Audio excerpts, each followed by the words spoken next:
Hi guys, welcome to my cricket. Guys, IPL లో match number 54 Lucknow super giants versus Kolkata knight riders మధ్య May 5వ తారీఖు సాయంత్రం 7:30 లక్నోలో జరగబోతుంది. కంటెంట్ లోకి వెళ్లే ముందు ఇంకెవరైనా మన ఛానల్ ని సబ్స్క్రైబ్ చేసుకోకపోతే వెంటనే సబ్స్క్రైబ్ చేసుకోండి. అలాగే ప్రక్కనే ఉన్న గంట సింబల్ యాక్టివేట్ చేసుకోండి. గైస్ లేట్ చేయకుండా కంటెంట్ లోకి వెళ్ళామంటే ఐపీఎల్ లో సండే ధమాకా night match Lucknow super giants versus Kolkata knight riders. ఈ రెండు టీమ్స్ మధ్య మ్యాచ్ అంటే చాలా క్రూషియల్ అని చెప్పుకోవాలి. ఈ మ్యాచ్ మనకి భారత్ రత్న శ్రీ అటల్ బిహారీ క్రికెట్ స్టేడియం లక్నోలో జరగబోతుంది. లక్నో పిచ్ రిపోర్ట్స్ గురించి మాట్లాడుకుంటే ఈ పిచ్ అనేది బ్యాటింగ్ కి ఫ్రెండ్లీ పిచ్, అలాగే పేస్ బౌలింగ్ కి కూడా అనుకూలంగా ఉంటుంది. ఈ వెన్యూలో ఇప్పటి వరకు టోటల్ గా 13 మ్యాచెస్ జరిగాయి. అందులో ఫస్ట్ బ్యాటింగ్ చేసిన టీం 54% అయితే విన్ అయింది. సెకండ్ బ్యాటింగ్ చేసిన టీం 46% విన్ అయింది. సో ఇక్కడే మనం అర్థం చేసుకోవచ్చు, టాస్ విన్ అయితే ముందుగా బ్యాటింగ్ తీసుకుంటేనే విన్ అయ్యే ఛాన్సెస్ ఎక్కువగా ఉంటాయి. అలాగే 100% ఎఫర్ట్స్ కూడా పెట్టాల్సి ఉంటుంది. ఈ వెన్యూలో average first batting score 160 runs, average second batting score 151 runs. So ముందుగా బోత్ టీమ్స్ కి సంబంధించిన హెడ్ టు హెడ్ గురించి మాట్లాడుకుంటే ఇప్పటి వరకు ఈ రెండు టీమ్స్ మధ్య టోటల్ గా 4 మ్యాచెస్ జరిగాయి. అందులో Lucknow super Giants 3 matches win అయింది. కోల్కతా నైట్ రైడర్స్ కేవలం 1 మ్యాచ్ మాత్రమే విన్ అయింది. So head to head records లో లక్నో టీమ్ కే కొంచెం ఫేవర్ గా ఉందని చెప్పుకోవచ్చు. ఇక బోత్ టీమ్స్ గురించి మాట్లాడుకుంటే లక్నో సూపర్ జైంట్స్ ఈ సీజన్ లో ఇప్పటి వరకు టోటల్ గా 10 మ్యాచెస్ ఆడితే అందులో 6 మ్యాచెస్ విన్ అయింది. ఈ టీం ఓపెనర్స్ గా కేఎల్ రాహుల్, హర్షిన్ కుల్కర్ని వీళ్ళిద్దరు extraordinary openers. KL Rahul captaincy పరంగా సెట్ అయ్యాడు. బ్యాటింగ్ లో కూడా టీమ్ కి 100% ఎఫర్ట్స్ పెడుతూ ఒక పెద్ద స్కోర్ అయితే బిల్డ్ చేయగలుగుతున్నాడు. తర్వాత కుల్కర్ని ఎక్స్ట్రాడనరీ హిట్టర్, కానీ లాస్ట్ మ్యాచ్ లో ఇంపాక్ట్ ప్లేయర్ గా టీమ్ లోకి వచ్చాడు. రావడంతోనే అవుట్ అయిపోయాడు. వీళ్ళిద్దరు పవర్ ప్లే లో నాట్ అవుట్ గా ఉన్న ఒక పెద్ద స్కోర్ అయితే బిల్డ్ చేయగలుగుతారు టీమ్ కి. వన్ డౌన్ లో మార్కస్ స్టాయినిస్ ఎక్స్ట్రాడనరీ హిట్టర్, మంచి ఫామ్ లో ఉన్నాడు. టీమ్ కి ఒక పెద్ద స్కోర్ ని కూడా బిల్డ్ చేయగలుగుతున్నాడు. తర్వాత దీపక్ హూడా సెటిల్ ప్లేయర్, చిన్నగా ఫామ్ లోకి వస్తున్నాడు. గ్రీజ్ లో సెట్ అయితే ఒక పెద్ద స్కోర్ ని కూడా బిల్డ్ చేయగలుగుతాడు. ఇక మిడిల్ అవుట్స్ లో చూసుకుంటే Nicholas Pooran, Turner, Ayush Badoni, Krunal Pandya. Nicholas Pooran excellent hitter, ప్రతి మ్యాచ్ లో కూడా టీమ్ కి మంచి పర్ఫార్మెన్స్ ఇస్తున్నాడు. తర్వాత అస్టోన్ టర్నర్ లాస్ట్ మ్యాచ్ లో టీమ్ లోకి వచ్చాడు, కానీ అంత పర్ఫార్మెన్స్ అయితే ఇవ్వలేకపోయాడు టీమ్ కి.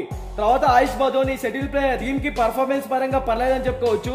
ఇక కృణాల్ పాండ్యా ఆల్రౌండర్ పరంగా సెటిల్ ప్లేయర్, కానీ ఏ మ్యాచ్ లో కూడా అంతగా పర్ఫార్మెన్స్ ఇవ్వలేకపోయాడు. బౌలింగ్ పరంగా కొంచెం పర్లేదని చెప్పుకోవచ్చు. ఇక బౌలింగ్ సైడ్ చూసుకుంటే రవి బిష్నాయ్, నవీన్ ఉల్లాహ్, బోషిన్ ఖాన్, మయాంక్ యాదవ్.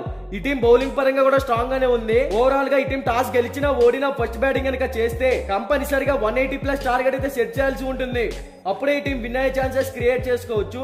ఇక కోల్కతా నైట్ రైడర్స్ గురించి మాట్లాడుకుంటే ఈ టీం ఈ సీజన్ లో ఇప్పటి వరకు టోటల్ గా 10 మ్యాచెస్ ఆడితే అందులో 7 మ్యాచెస్ విన్ అయ్యి మంచి ఫామ్ లో అయితే కనపడుతుంది. ఈ టీం ఓపెనర్స్ గా ఫిలిప్ సాల్ట్, సునీల్ నారాయణ వీళ్ళిద్దరు కూడా ఎక్సలెంట్ ఓపెనర్స్. పవర్ ప్లే లో ఒక పెద్ద స్కోర్ ని టీమ్ కి బిల్డ్ చేయగలుగుతున్నారు.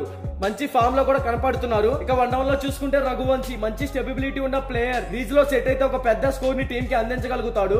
తర్వాత కెప్టెన్ శ్రేయస్ అయ్యర్ బ్యాటింగ్ పరంగా సెట్ అయ్యాడు. కెప్టెన్సీ పరంగా కూడా టీమ్ ని బాగా లీడ్ చేస్తున్నాడు అని చెప్పుకోవచ్చు. ఇక మిడిల్ ఓవర్స్ లో చూసుకుంటే Venkatesh Iyer, Rinku Singh, Manish Pandey, Andre Russell. Venkatesh Iyer last match లో ఎక్స్ట్రాడినరీ ఇన్నింగ్స్ అయితే ఆడాడు. వరుసగా వికెట్లు పడిపోతూ వస్తున్న టీమ్ కి అవసరమైన టైంలో ఒక పెద్ద స్కోర్ ని బిల్డ్ చేశాడు. తర్వాత రింకు సింగ్ మాత్రం పర్ఫార్మెన్స్ పరంగా ఈ సీజన్ లో చాలా వీక్ గా అయితే కనబడుతున్నాడు. బ్యాటింగ్ లో ఇంకా ఇంప్రూవ్ అవ్వాలి. తర్వాత మనీష్ పాండే ఇంపాక్ట్ ప్లేయర్ గా లాస్ట్ మ్యాచ్ లో టీమ్ లోకి అయితే వచ్చాడు. మంచి స్కోర్ అయితే టీమ్ కి ఇంపార్టెంట్ టైం లో అందించగలిగాడు. ఇక ఆండ్రే రసూల్ ఫస్ట్ మ్యాచెస్ లో ఇచ్చినంత పర్ఫార్మెన్స్ అయితే ఇప్పుడు ఇవ్వలేకపోతున్నాడు. ఇంకా ఫామ్ లోకి రావాలి, అప్పుడే ఈ టీం మిడిల్ ఓవర్స్ లో స్ట్రాంగ్ గా కనపడుతుంది. ఇక బౌలింగ్ సైడ్ చూసుకుంటే Mitchell Starc back to form. Last match లో 4 వికెట్స్ ఆల్ తీసి మ్యాచ్ ని 1 సైడ్ చేశాడని చెప్పుకోవచ్చు. తర్వాత రమన్ దీప్ సింగ్, వైభవ్ ఆరోరా, వరుణ్ చక్రవర్తి. ఈ టీం బౌలింగ్ పరంగా కూడా స్ట్రాంగ్ గానే కనపడుతుంది. ఓవరాల్ గా ఈ రెండు టీమ్స్ మధ్య మ్యాచ్ అంటే చాలా క్రిటికల్ గా ఉండబోతుంది. ఎందుకంటే రెండు టీమ్స్ ఈ సీజన్ లో మంచి ఫామ్ లో అయితే కనపడుతున్నాయి. మరి ఈ రెండు టీమ్స్ లో మీరు ఏ టీం విన్ అవుతుందో అనుకుంటున్నారో కామెంట్ చేయండి.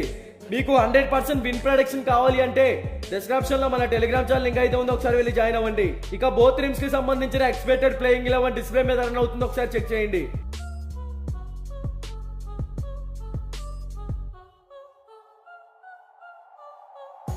మీకు ఈ వీడియో నచ్చినట్లయితే లైక్ చేయండి, కామెంట్ చేయండి, సబ్స్క్రైబ్ చేసుకోండి. అలాగే ప్రక్కనే ఉన్న గంట సింబల్ యాక్టివేట్ చేసుకోండి. Thank you for watching.